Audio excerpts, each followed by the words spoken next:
Hay una versión que se puede obtener también sin costos, que son varios libros con casi un curso completo sobre farmacodependencias.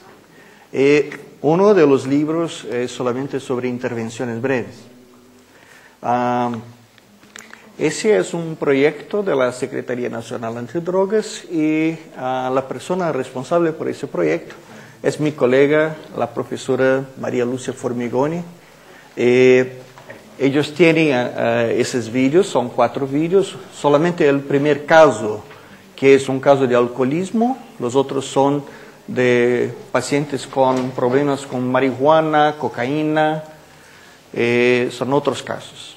Yo también he aprendido mucho con los vídeos que Juan Colón ha traído desde Barcelona y pienso que no tenemos nada mejor que ese material.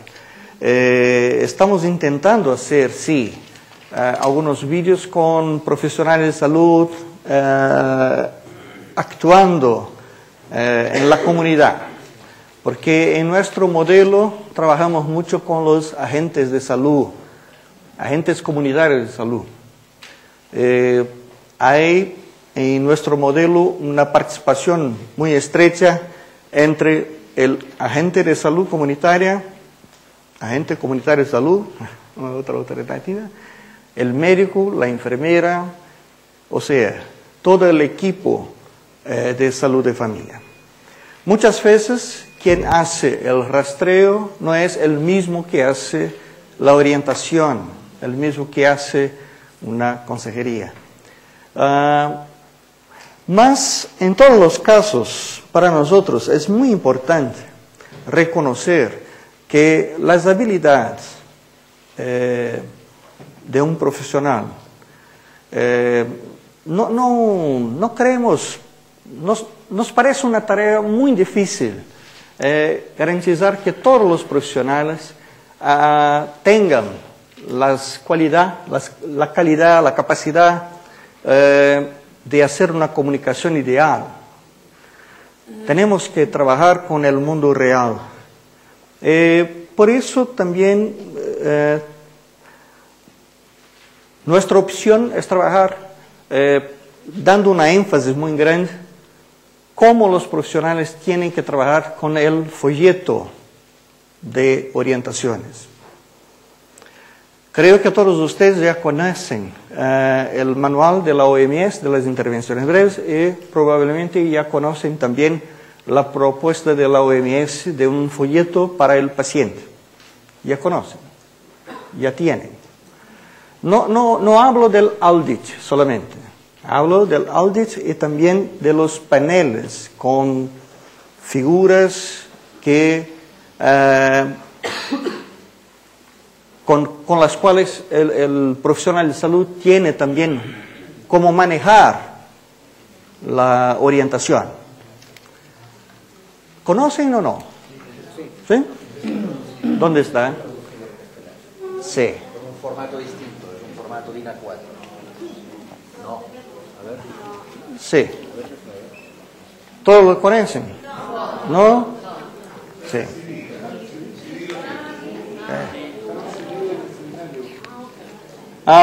Son paneles con figuras, ¿no?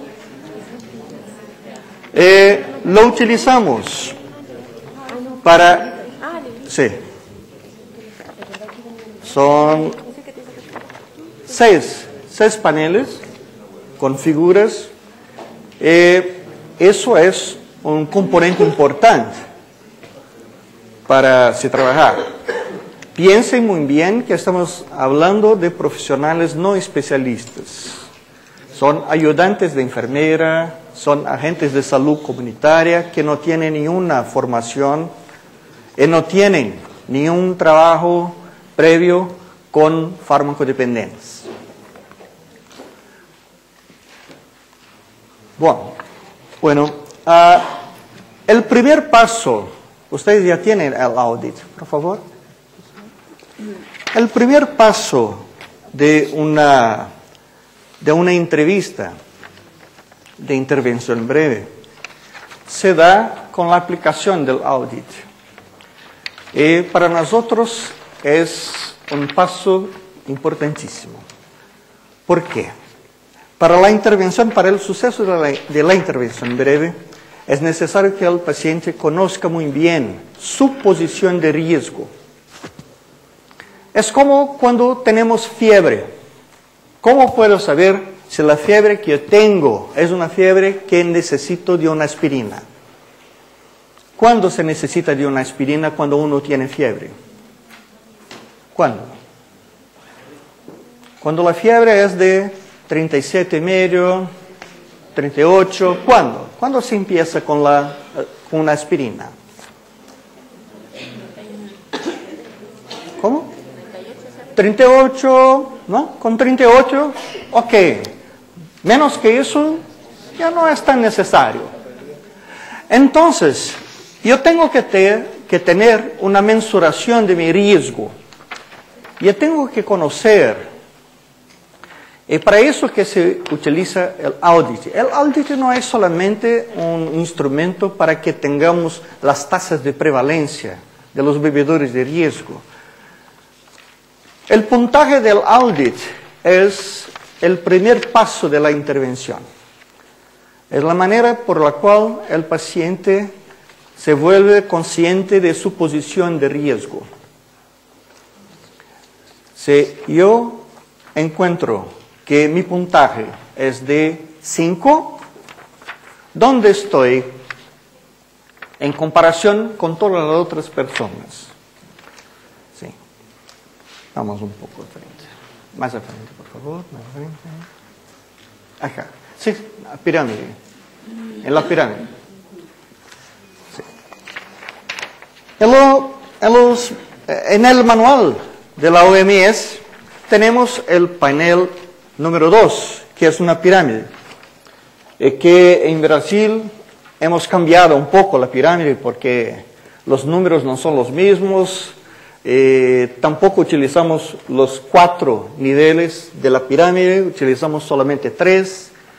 Pensamos que es mejor, las personas comprenden mejor con 3 niveles do que con 4.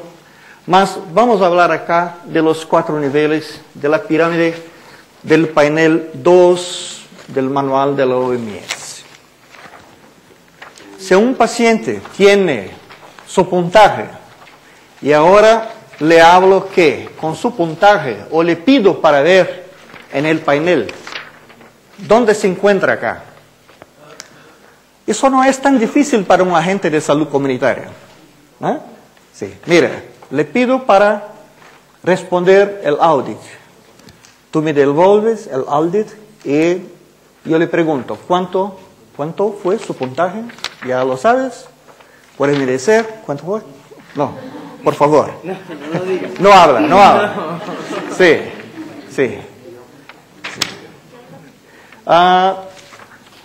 Si él me dice o no es tan importante.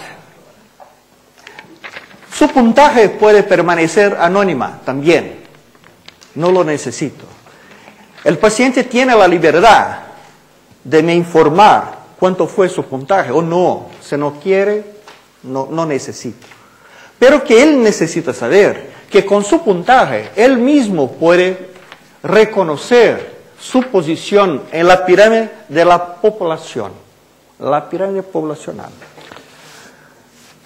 Yo recuerdo que una vez en un taller que hicimos con profesionales que trabajan en la ciudad, son como si fueran carabineros acá.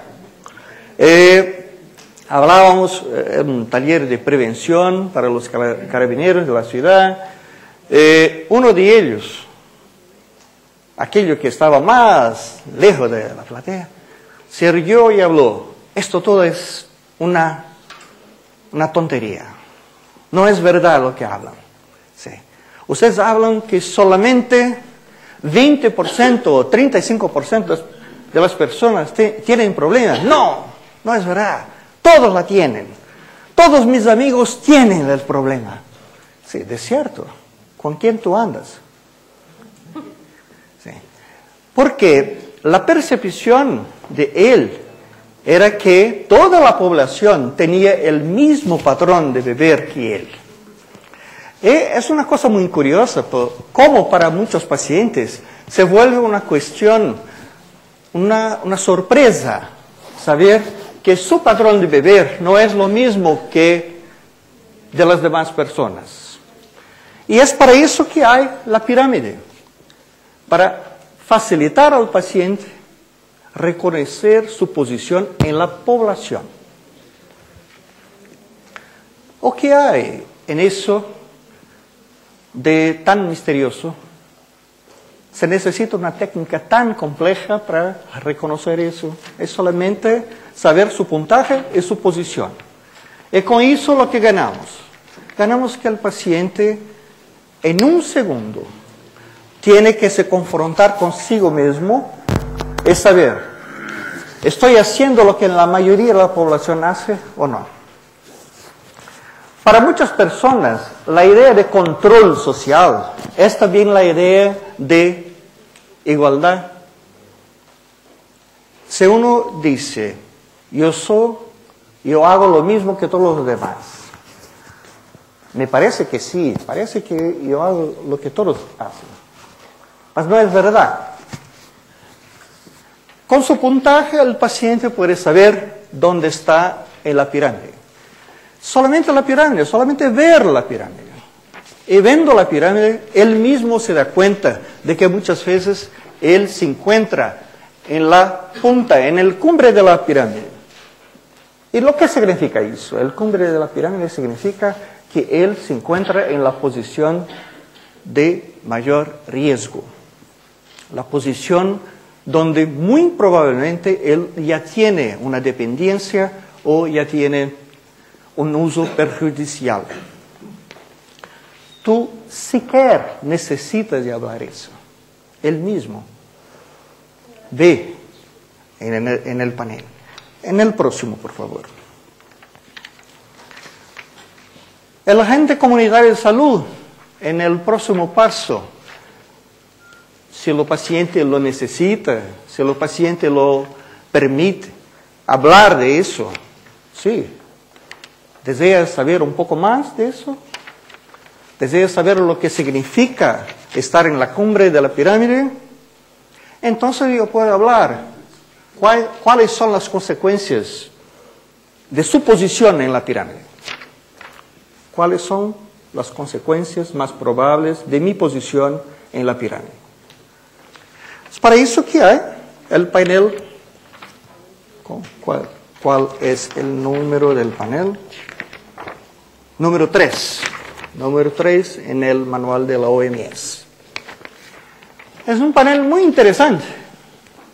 Mira, como psiquiatra, cuando por la primera vez encontré el manual de la OMS e intentábamos hacer una traducción en portugués, me pareció tan simple como un profesional, especialista en farmacodependencia, me pareció una cosa tan simple, hasta mismo un poco sin valor.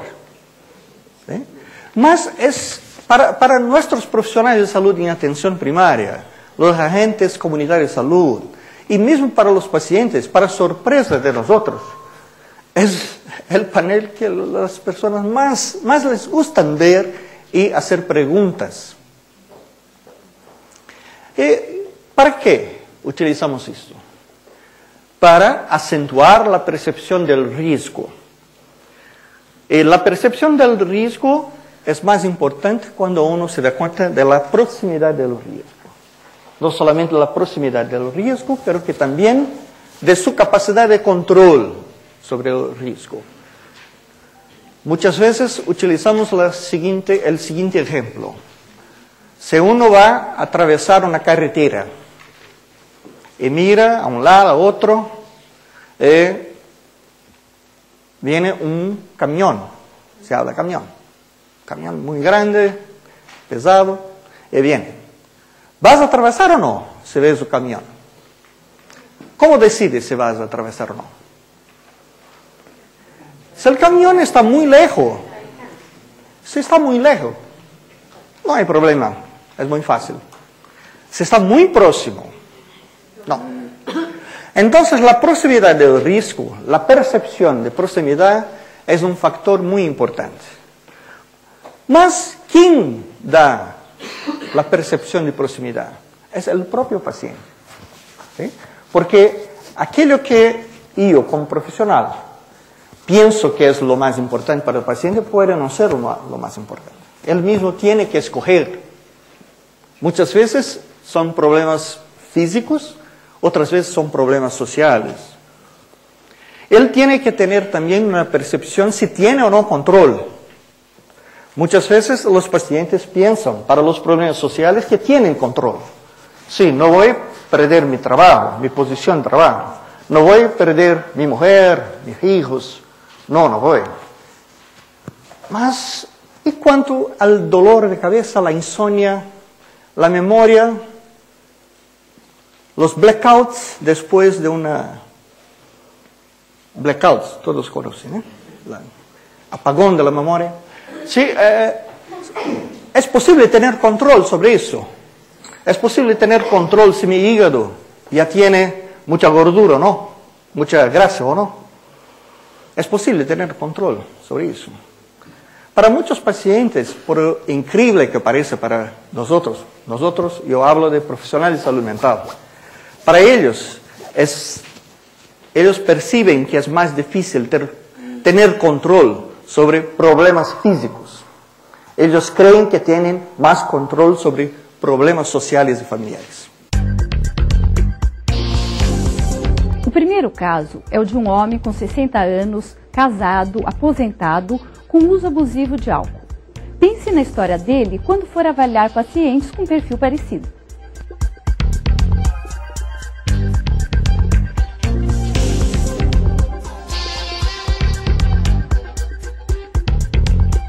Neste caso, a profissional de saúde utilizará o AUDIT, cujo nome original na língua inglesa é Alcohol Use Disorders Identification Test, que em português significa Teste para Identificação de Problemas Relacionados ao Uso de Álcool.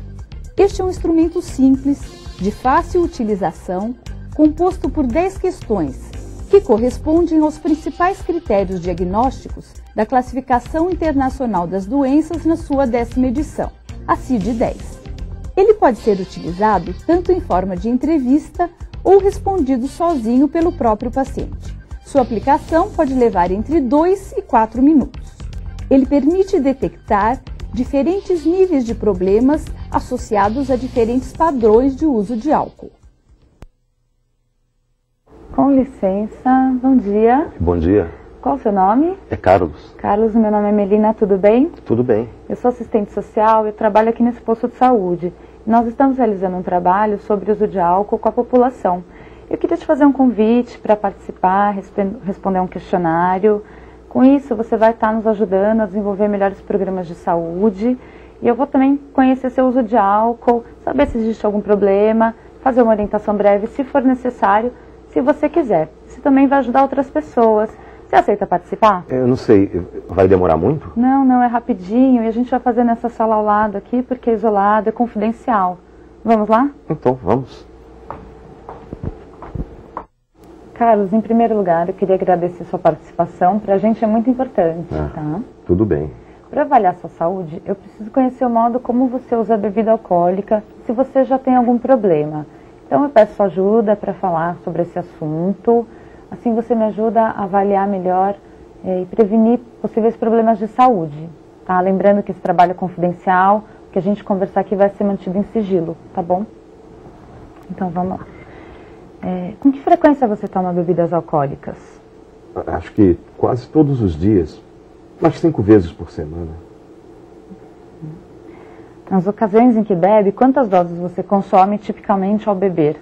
Umas 5, às vezes 6 doses de conhaque, né? Antes eu tomava o uísque, que eu gosto mais, mas agora eu estou sem trabalhar e o uísque custa caro, sabe como é? Com que frequência você toma 5 ou mais doses de uma vez? Em algumas ocasiões especiais, em festas, em comemorações, umas 2 vezes por mês. Quantas vezes ao longo dos últimos 12 meses você achou que não conseguiria parar de beber uma vez tendo começado? Não, nenhuma vez. Eu não tenho problemas com a bebida. Confesso que ultimamente eu tenho bebido um pouco mais, mas eu não tenho problema com bebida. Bebo controlado e paro a hora que quiser. Quantas vezes ao longo dos últimos 12 meses você, por causa do álcool, não conseguiu fazer o que era esperado de você? Nos últimos 12 meses, foi umas 2 vezes. Umas 2 vezes que eu bebi no bar e não consegui ir no casamento da minha sobrinha e no aniversário da minha cunhada. Mas foi só. Depois eu dormi, foi só. Quantas vezes ao longo dos últimos 12 meses você precisou beber pela manhã para se sentir bem ao longo do dia após ter bebido bastante no dia anterior? Nunca. Quantas vezes ao longo dos últimos 12 meses você se sentiu culpado ou com remorso depois de ter bebido? Foi nessas 2 vezes em que eu perdi o casamento da minha sobrinha e o aniversário da minha cunhada. Foi. Quantas vezes ao longo dos últimos 12 meses você foi incapaz de lembrar o que aconteceu devido à bebida? Nunca. Nunca. Alguma vez na vida você já causou ferimentos ou prejuízos a você mesmo ou outra pessoa após ter bebido? Não, nenhuma vez. Eu não sou de violência. Alguma vez na sua vida toda, algum parente, amigo, médico ou outro profissional de saúde já se preocupou com o fato de você beber ou sugeriu que você parasse? A minha mulher, né? Ela vive reclamando. Tá, vou fazer a pontuação do seu teste.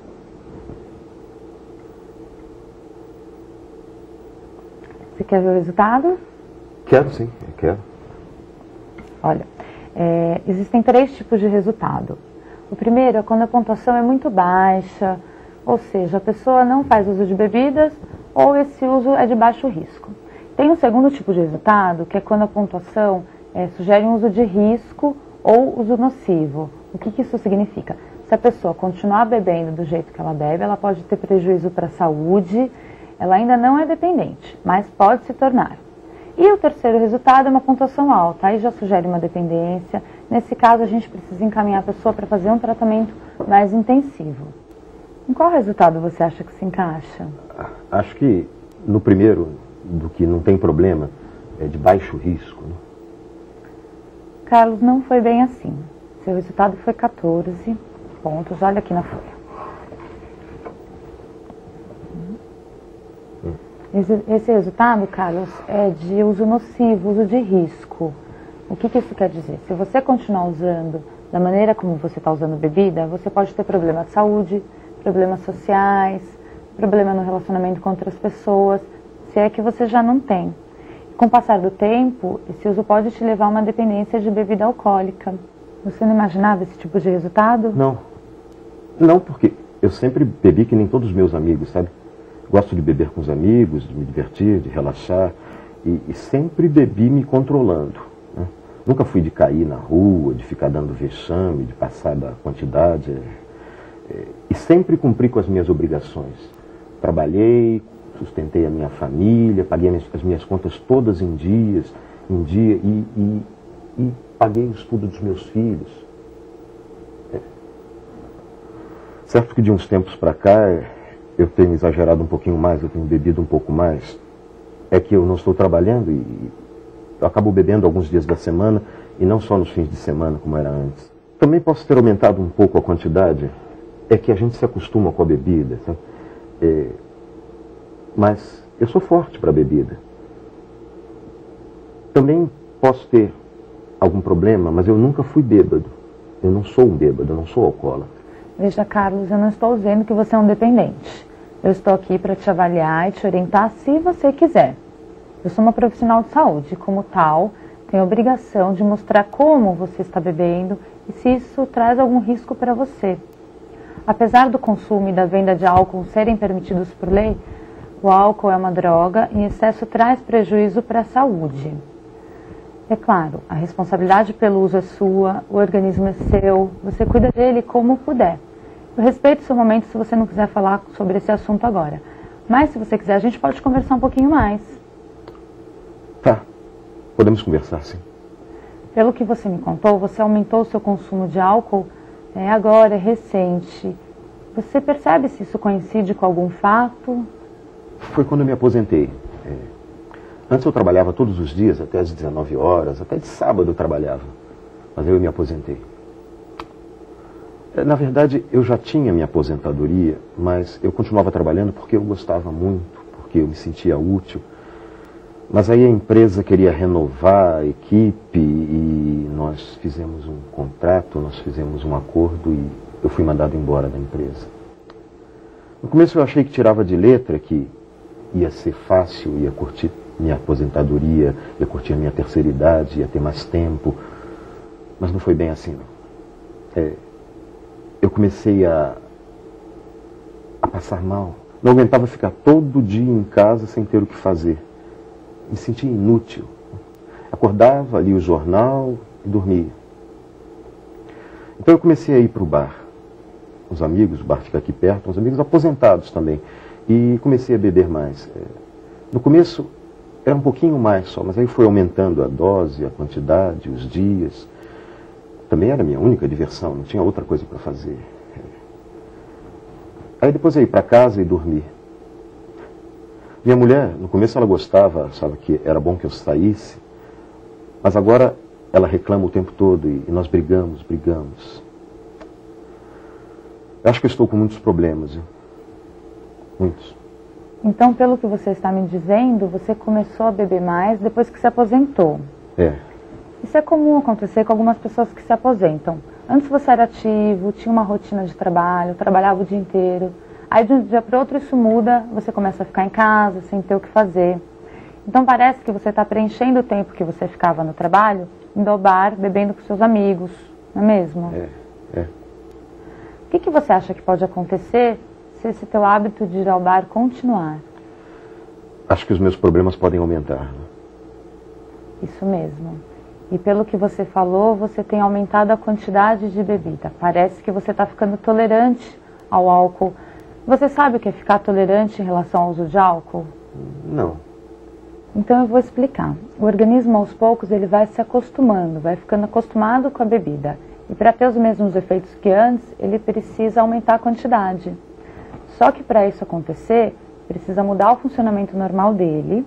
Isso tem um custo para a sua saúde, para os seus órgãos, para o seu fígado. Não sei se você sabe, mas um dos principais problemas de saúde dos brasileiros é por causa da bebida. Só que muita gente não sabe porque todo mundo bebe, a venda é permitida por lei.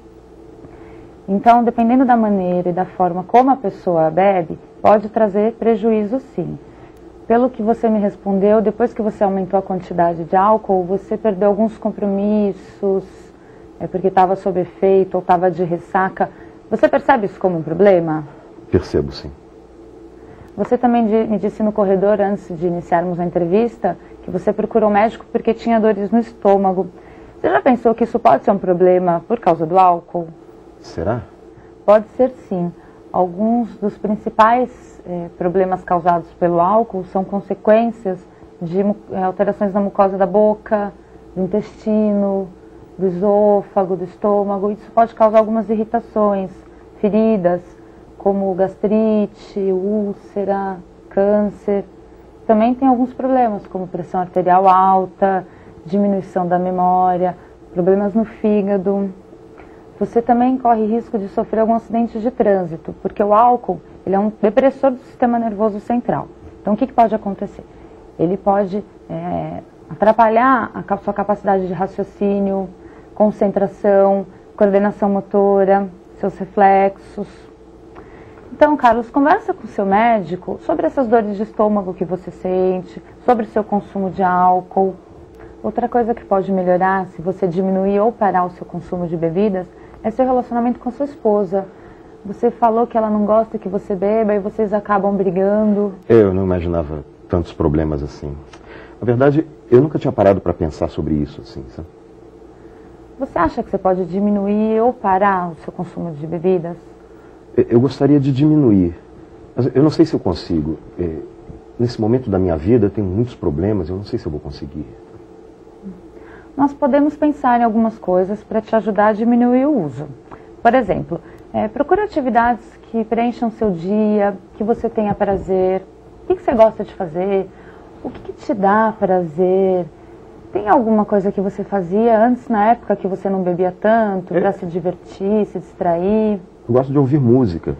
Eu também gosto de fazer concertos em casa, sabe? Eu tenho um quarto onde eu guardo as minhas ferramentas e eu sempre fico lá. Ultimamente eu tenho ido muito pouco lá. Mas... Então, você pode se dedicar a essas atividades com suas ferramentas. Ouça uma boa música. São boas alternativas, não são? Sim. O que mais você tem vontade de fazer? Alguma coisa que você não tinha tempo na época de trabalhar, que você trabalhava? Eu sempre gostei de fazer caminhadas. Tem um parque lá perto de casa. E antes eu não tinha tempo, sabe? Mas agora eu posso fazer umas caminhadas. Também podia fazer um curso, alguma coisa assim. Isso, procure atividades que preencham o seu dia. No começo também é importante você evitar os lugares que você frequentava quando bebia, onde as pessoas estejam bebendo. Por exemplo, o bar perto da sua casa. Eu sei que é difícil, seus amigos estão lá bebendo, mas tenta conversar com eles em outro lugar. Também é importante você não ter bebida alcoólica em casa. Isso ajuda a controlar, não usar quando der vontade. E na hora que der muita vontade, pede ajuda para alguém. Tem alguém que você se sentiria bem em pedir ajuda, se fosse necessário? Tem sim, a minha mulher. Então, Carlos, peça ajuda para ela. Converse, saiam, dê uma volta, coma algo gostoso. O importante é você usar alternativas que funcionem para você. Será que eu consigo? Ultimamente a bebida é a única coisa que me dá prazer, que consegue fazer passar o tempo. Né? Carlos, você aprendeu a beber para lidar com situações difíceis, ocupar o tempo ocioso, talvez até para ter um pouco mais de prazer. Mas você aumentou seu consumo de uns tempos para cá. Você mesmo me disse no começo que você nunca teve problema com bebida, sempre trabalhou, conquistou suas coisas, sempre teve o controle. Então você pode desaprender a beber excessivamente. Confia na sua capacidade. Alguma vez você já tentou diminuir seu consumo? Tenta lembrar se foi fácil, se foi difícil. Se alguma vez você precisou tomar algum medicamento e não podia beber na época? Não sei. Mas eu posso tentar. Ótimo. Tentar e não conseguir é diferente do que não tentar. Muitas pessoas que mudam sua forma de beber, elas tentam e com o decorrer do tempo elas conseguem. Tá bem. Queria marcar um retorno com você daqui a 3 meses para a gente avaliar novamente como é que está o seu hábito de beber depois dessa conversa. Pode ser? Ok. Vamos marcar? Vamos. Ótimo. Então, da minha parte, eu tenho confiança que você vai tentar e vai conseguir. Obrigado, Carlos, foi bom ouvir sua história. Obrigado. Una cosa que se debe hacer es fornecer el puntaje del paciente, ¿sí? Hacer con que el paciente conozca su posición, ¿no? Su posición de riesgo. Y también dejar al paciente la reflexión sobre su posición de riesgo. Eso es también muy importante. Hablar tanto no es tan importante. Mas mira, nuestros pacientes en Brasil, en la mayoría, en los servicios de salud, son personas como ese hombre. Media edad, o señoras, la mayoría son mujeres de media edad, mas también hombres de media edad. El hombre acá es un jubilado. Y no tienen tantos problemas de aceptación de la presencia de un profesional de salud. Son mucho más... ¿Cómo se puede decir? Mucho más humildes, ¿sí? Son mucho más abiertos, no hay tanta confrontación con los profesionales de salud. Esa es nuestra realidad más frecuente. Sí, están más dispuestos a oír, pero que también, no sé si comprendieron, que la situación acá no es una situación de una consultación médica. Es una trabajadora social que antes de la consultación médica llama al paciente en la sala de espera y le propone que si él quiere, se puede hacer una investigación, una evaluación de su situación de vivir. Y eso como parte de una campaña del servicio de salud que no es solo para él. Él no tiene la sensación de que él fue escogido solo ellos. ¿Por qué yo? Yo soy diferente. Tengo mal olor. Ya. Si no, es como si fuera parte de una campaña para todos los pacientes. Sí, no tengo mucho más que hablar. A respecto de todos los aspectos, como ya habló Juan Colón, son los mismos. No tengo que acrescentar en eso. Solo me pareció interesante acrescentar el papel muy importante de la utilización del modelo de la OMS, el papel muy importante de la utilización del puntaje del audit como parte del proceso motivacional, como parte del proceso cognitivo de reconocimiento de su posición de riesgo. Es solo eso. Si tienen preguntas, por favor. Usted habló sobre un agente comunitario de salud. Sí. Esa persona es una persona externa de salud, es una persona de la comunidad. Sí. Los agentes de salud, agentes comunitarios de salud, ellos son contratados, tienen un sueldo, hacen parte oficial del equipo de salud, pero que son escogidos dentro de la comunidad.